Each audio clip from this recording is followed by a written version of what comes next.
아멘, 아멘. 주께서 우리 가운데 허락하신 평안이 우리 사랑하는 성도 여러분들의 심령 위에 충만하게 임하길 축복합니다. 참 귀한 찬양 오늘 감사합니다. 평안의 복이 오늘 우리 가운데도 충만하게 임할 줄 믿습니다. 우리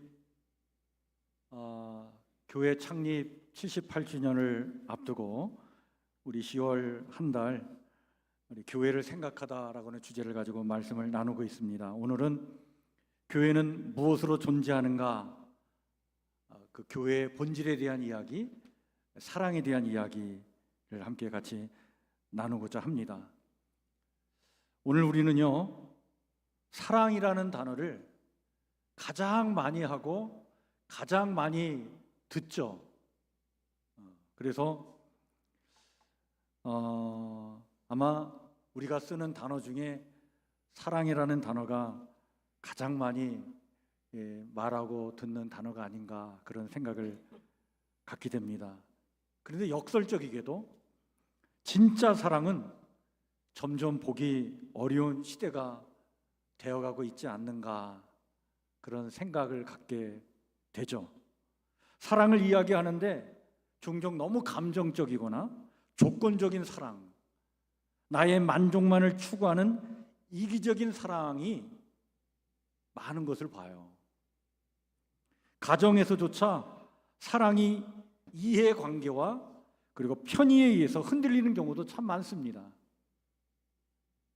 여러분, 교회에서조차도 교회가 사랑의 공동체라고 얘기하는데 실제로는 이런 감정적이고 조건적이고 이기적인 사랑 때문에 서로 오해가 생기고 상처가 생기고 그래서 서로 침묵하고 거리감을 갖고 우리가 이 성도로서 교회 공동체를 그런 모습으로 우리가 만들어가는 경우가 얼마나 많은가 보게 되죠. 여러분, 세상 사람들이 이런 말을 종종 합니다. 요즘 세상은 각자 도생의 시대다. 누가 나를 챙겨주겠냐? 나부터 살아야지. 이런 말을 많이들 하죠.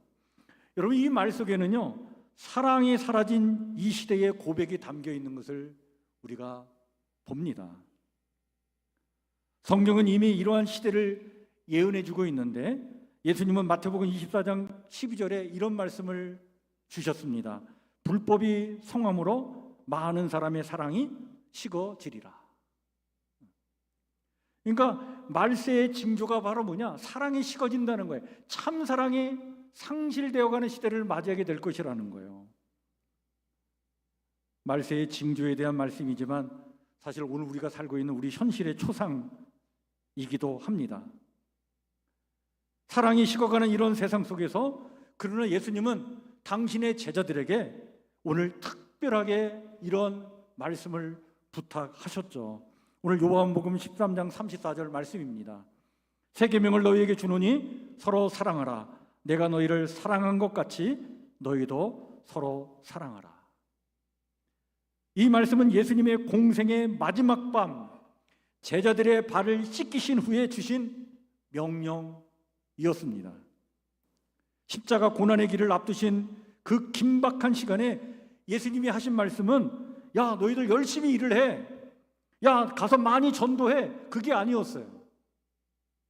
서로 사랑하라. 이것이 주님의 마지막 명령이었고 그리고 이것이야말로 교회의 본질이고 예수의 제자됨의 표지인 것을 예수님께서 드러내신 것입니다. 서로 사랑하라. 내가 너희를 사랑한 것 같이. 이 말씀은 예수님의 십자가 사랑의 뿌리를 둔 새로운 삶의 명령인 것입니다. 최후의 만찬이 있던 그날 밤 예수님은 제자들의 발을 씻기셨습니다. 그것은 단순한 어떤 겸손의 행위가 아니라 사실 십자가 사랑이 뭔지를 보여주신 거예요. 스승이 제자의 발을 씻는 일은 당시의 문화에서는 상상할 수 없는 일이었습니다. 그러나 예수님은 스스로 허리를 굽혀 제자들의 먼지 묻은 발을 씻기셨습니다.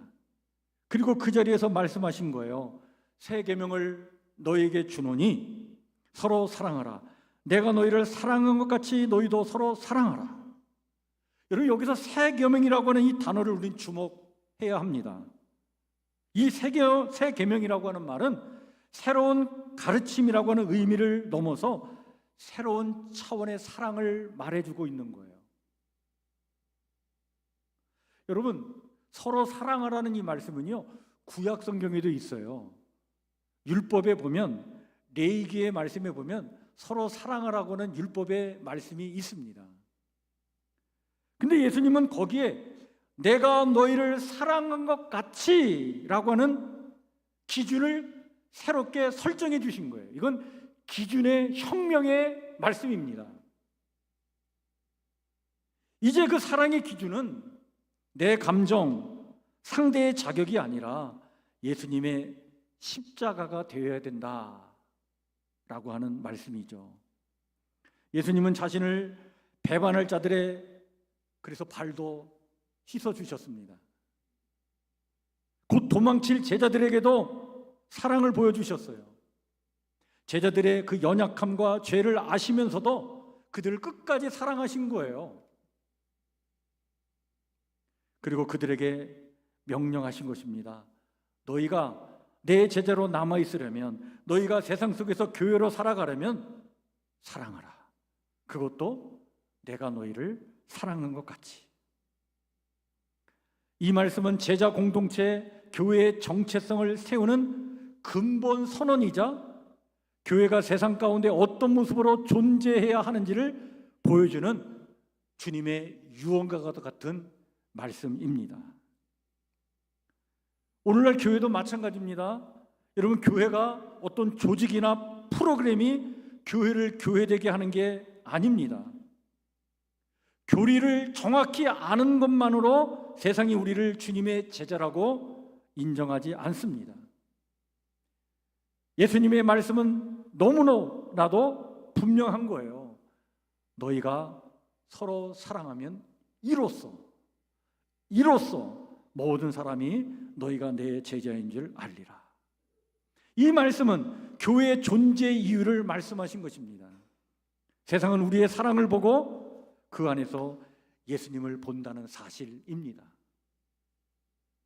여러분, 예수님께서 서로 사랑하라라고 하는 이 명령의 말씀을 주실 때 사실 그때 이 말씀을 받았던 제자들의 상황은요, 이 사랑을 실천하기에는 너무나도 부족하고 어려운 상황이었어요. 제자들에게 많은 문제가 있어 갈등이 있었습니다. 이런 겉으로 보기에는 예수님을 3년 동안 열심히 제자들이 쫓아다녔잖아요. 동고동락했잖아요. 그런데 그렇게 주님을 따라다녔어도 제자들의 그 마음 내면에는요, 여전히 인간적인 욕심, 경쟁, 그리고 두려움이 자리하고 있었습니다. 제자들은요, 자리 다툼을 하고 있었어요. 누가 더 크냐?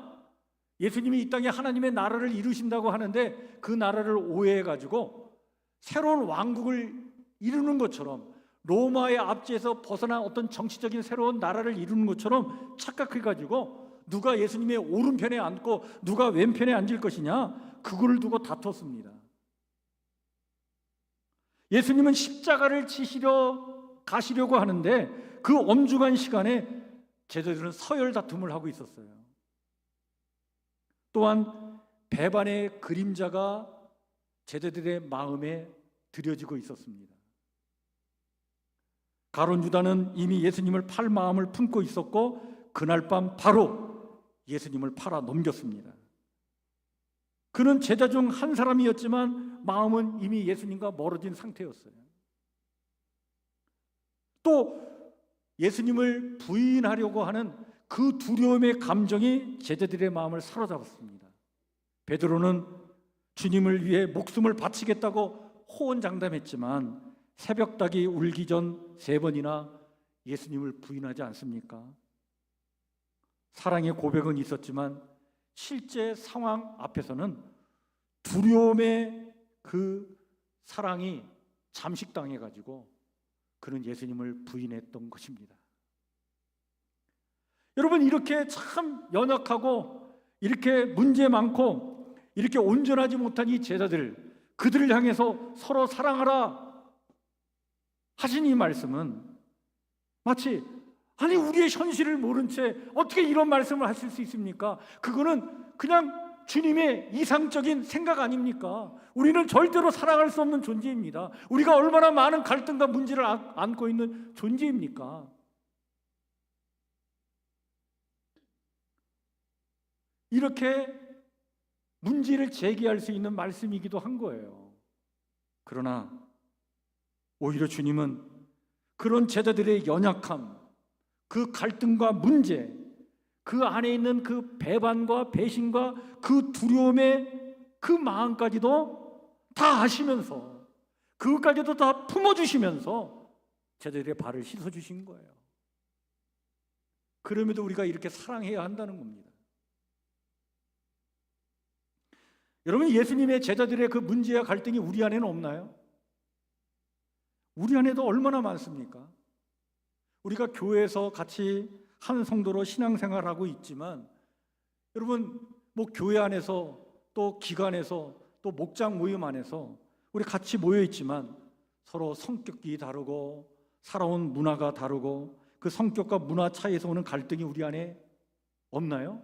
있죠. 아주 교회 안에는요 막 적극적인 사람도 있지만 아주 조용한 분도 있죠. 대화를 나눌 때 어떤 분들은 막 거침없이 막 할 얘기 다 하는데 어떤 분은 한마디도 안 하는 분이 계십니다. 어떤 분은 막 논리적으로 직설적으로 막 퍼붓는 분이 계신데 어떤 분은 그런 말에 상처를 입고 그렇게 말하는 사람을 아주 차갑다고 판단하고 경계하면서 서운한 마음을 갖고 그런 관계 속에서 우리가 교회 안에서 같이 이렇게 신앙생활하고 있잖아요. 근데 서로 사랑하라고요? 이건 너무 부담되는 말씀 아닙니까? 우리가 어떻게 서로 사랑할 수 있죠? 또한 상처와 오해로 인한 거리감이 우리 안에 있지 않습니까?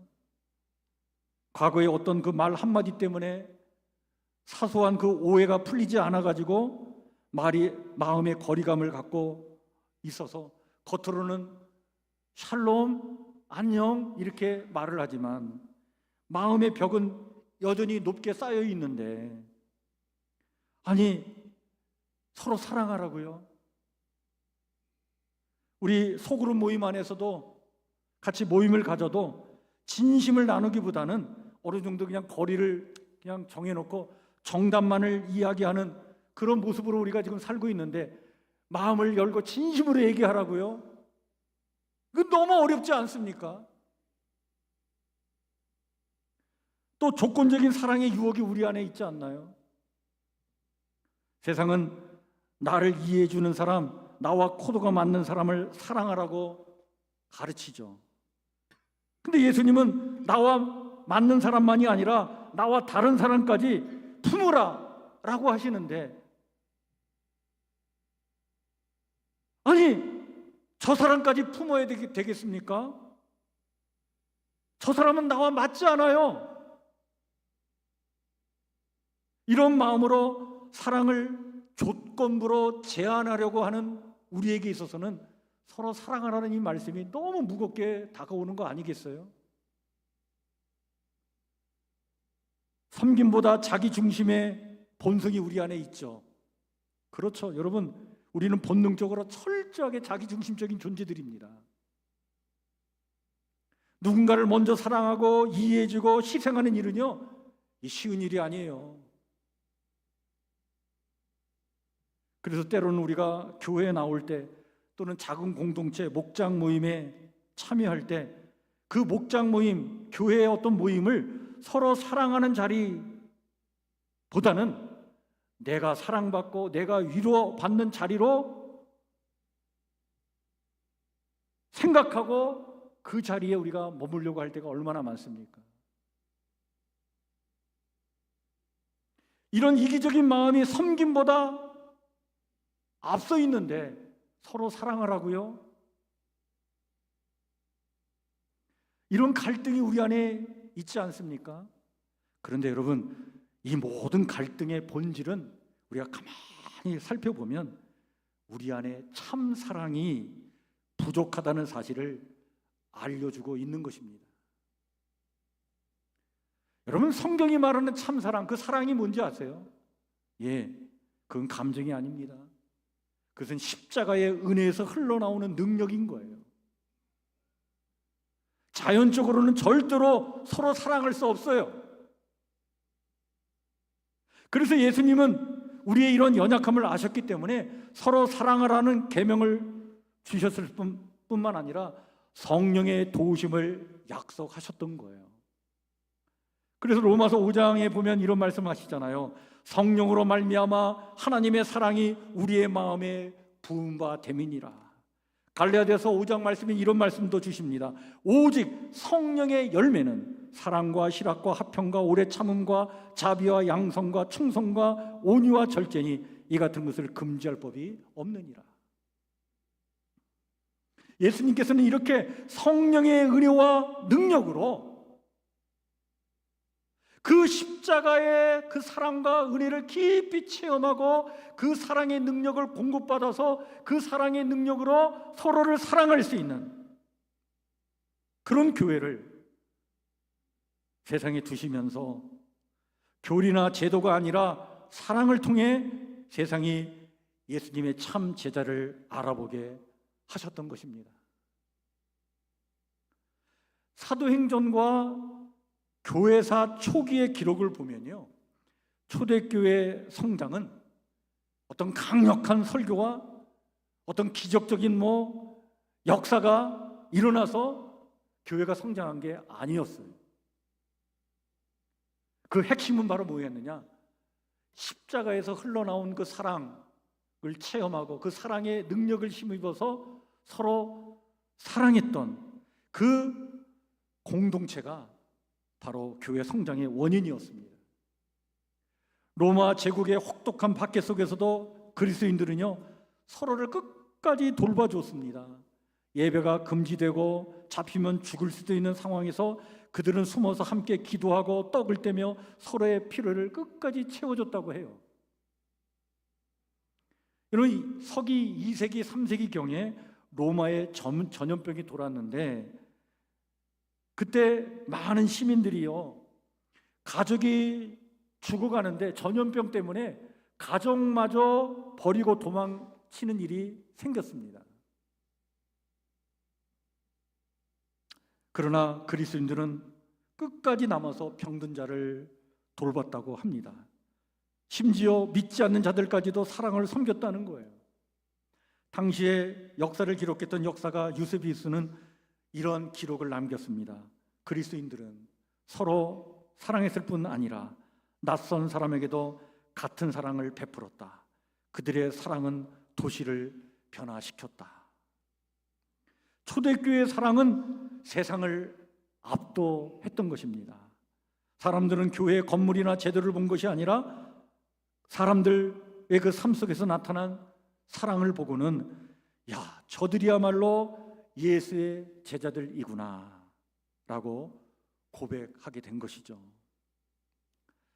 여러분, 세상은요, 조건이 맞아야 사랑합니다. 그래서 이해관계가 끝나면 사랑도 끝나게 되어 있어요. 그러나 예수님의 제자들은 원수까지 사랑하고 자기를 박해하는 자를 축복하며 서로를 끝까지 사랑했던 것입니다. 이 사랑은 세상이 계산할 수 없는 사랑이었고, 그래서 세상은 그 사랑을 통해 예수님을 보게 된 거예요. 사랑은 모든 것을 덮으며 모든 것을 믿으며 모든 것을 바라며 모든 것을 견디느니라 라고 하는 말씀처럼 바로 이런 사랑이 세상의 견고한 성을 무너뜨리는 복음의 능력이 되었던 것입니다. 오늘도 하나님은 성령의 은혜와 능력으로 서로 사랑하는 교회를 이루시기를 소망하십니다. 교회 안에 우리가 기관과 또 작은 공동체, 목장 모임이 그런 사랑의 증거가 되기를 소망하십니다. 여러분, 우리 교회 안에 작은 모임, 목장 안에서 서로의 삶을 진심으로 나누고 어려운 일을 위해서 함께 눈물로 기도하고 손을 내밀 때 그 사랑이 세상으로 흘러가서 세상의 견고한 성을 무너뜨리는 복음의 능력이 되기를 하나님은 지금 원하고 계신 거예요.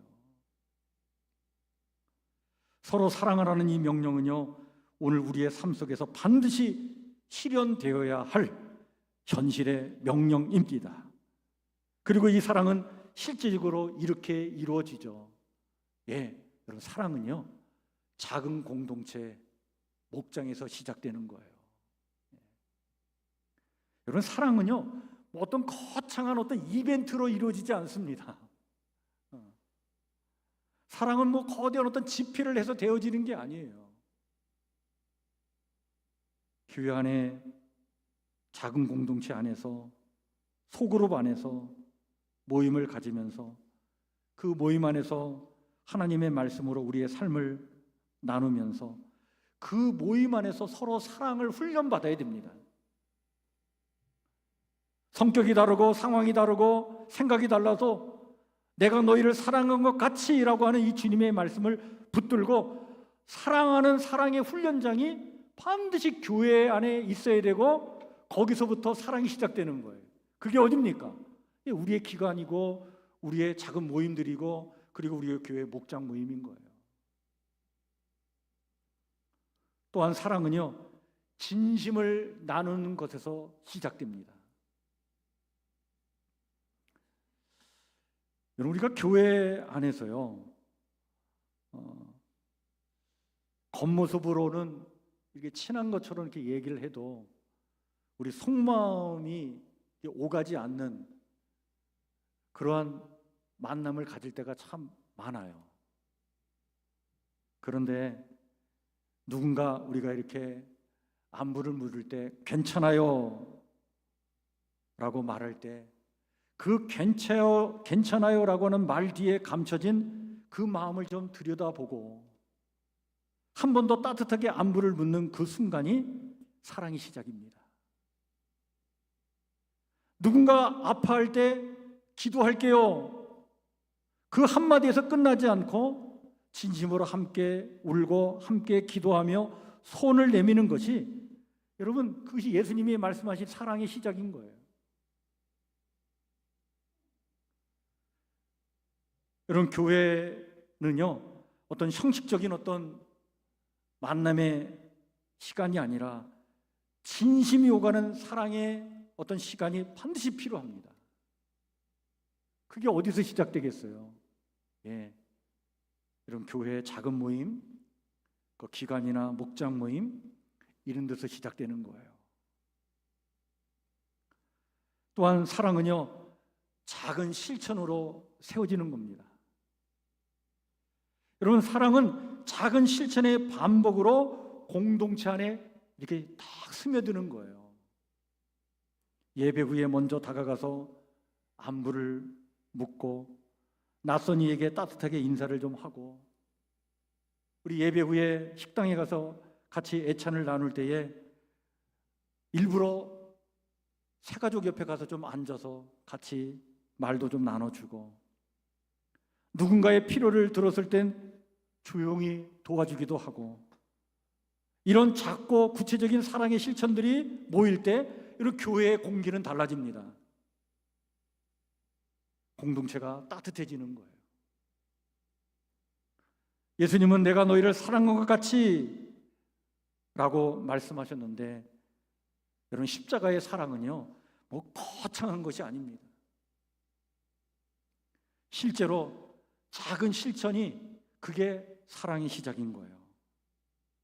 예수님께서 제자들의 발을 씻기시고 떡을 떼어 나눠주셨던 그 구체적인 행동이 그게 바로 사랑인 것이죠. 사랑은 또한 서로 다른 사람을 품을 때 진짜가 됩니다.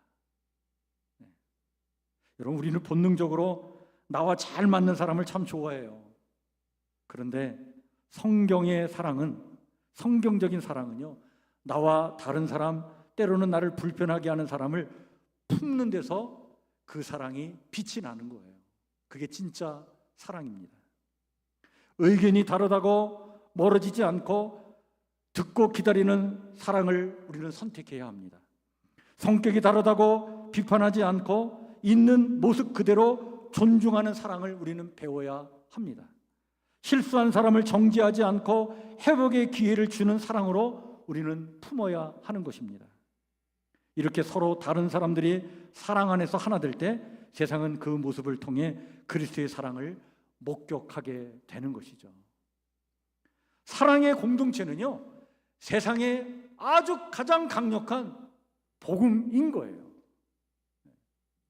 어떤 복음보다도 가장 강력한 복음은 사랑의 공동체가 되는 겁니다. 서로 사랑할 때 세상은요, 어떤 설교보다 더 강력한 복음을 듣는 거예요. 야, 저들은 서로 사랑하고 있구나.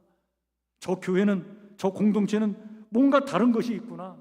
저들 안에는 사랑이 저렇게 있는데 나도 저기에 들어가고 싶구나.